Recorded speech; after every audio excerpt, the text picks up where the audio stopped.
Courtney, good morning, and thank you for making time to join us on this Wednesday morning. Good morning. It's a pleasure to be here. First of all, obviously, congratulations on being crowned Miss World Zimbabwe. I mean, this was over the weekend here in Harare. I'm sure it's been a whirlwind for you. I've seen the crown and the sash. Everything's looking good. What has been the last 72 or so hours like for you as Miss World Zimbabwe so far? Oh, thank you so much for the question. It's been amazing to actually wake up to the crown. Because, you know, the first night it's like, wait, maybe when I sleep and I wake up tomorrow, it'll all be a dream.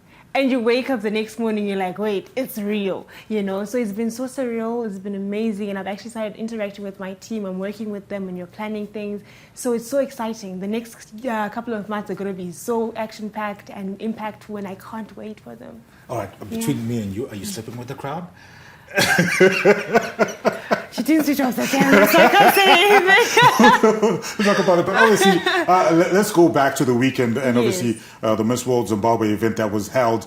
What was the competition like for you, and you know, what were some of your takeaways from that particular event in terms of now leading into this journey for Miss World 2025, where you'll be our proud representative?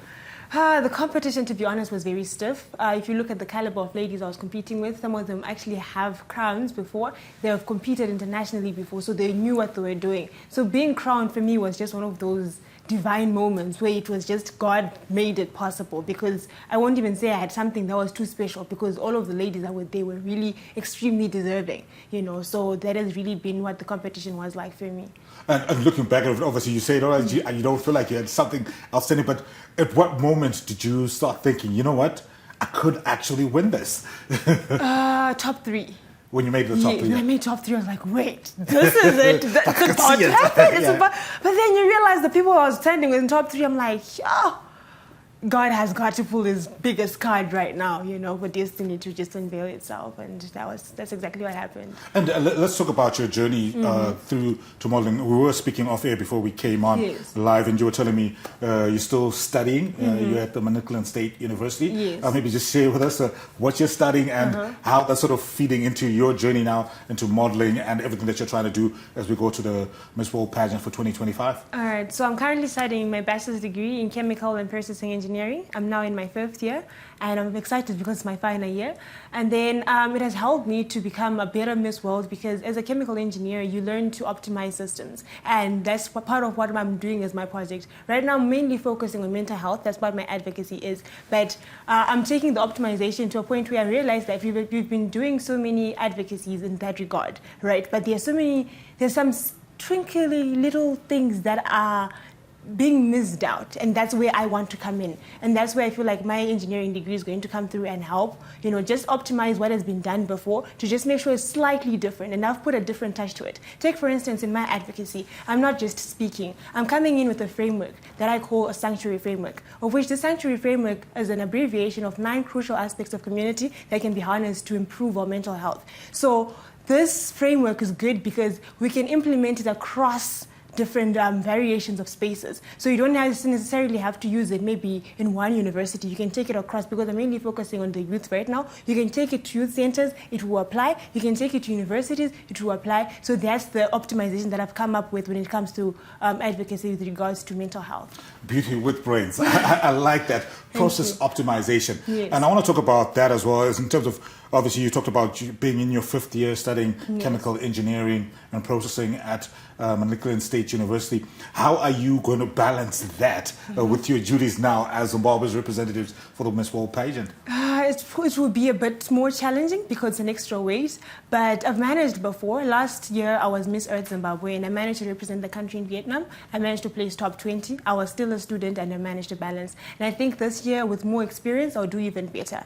So I'll be fine. Time management and the team that I have to support will do a great job. All right, there's a lot of excitement as well when we send a representative to the world stage, and like as Zimbabweans, you know, we're very proud and patriotic about this beautiful land. And I want to touch in on your own themes that you've brought up based on your experience as a chemical engineering student about process optimization. Yes. As we head towards 2025, in terms of you trying to maybe achieve the best possible placing at the pageant, what is your process optimization strategy? All right, so I've broken it down into two things. The first one is project-wise, because when it comes to Miss World, what makes a difference is because it's more human-centered and social responsibility-centered. So I've divided my preparation into social responsibility and personal responsibility. When it comes to social responsibility, I'm working on optimizing my project. Currently, I was working in Manicaland. I've gone to youth centers in Manicaland, I've gone to radios in Manicaland, and I've also gone to universities and polytechnics in Manicaland. But now I want to take it out of Manicaland and bring it to the rest of Zimbabwe, because I think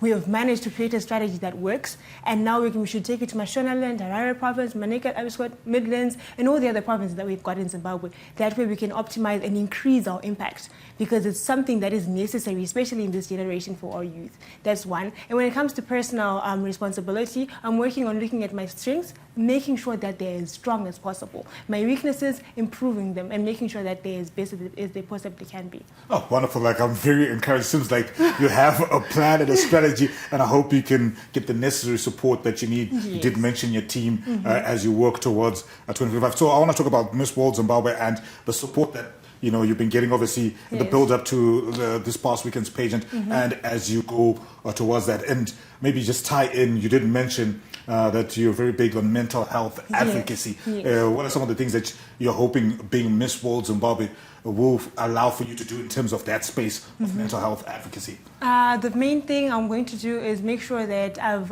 impacted as many provinces as possible. I have a voice, and I want to use my voice to implement action and to encourage people to take mental health as something that is serious. Because many a times people just take it as something that happens somewhere far. We haven't personalized it, and the stigma around it is something that I want to dissolve. That is one of the main things. And also partnering with organizations that are already in this field, because alone I cannot do so much, because it's just 1 year.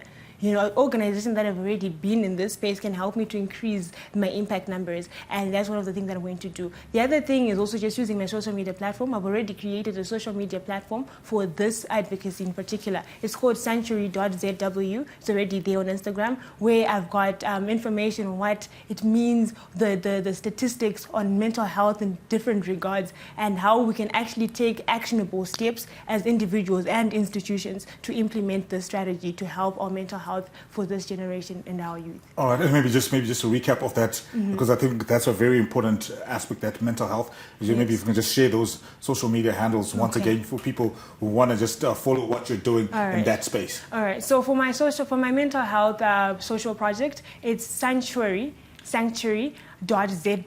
as in the sanctuary, a safe space. Exactly.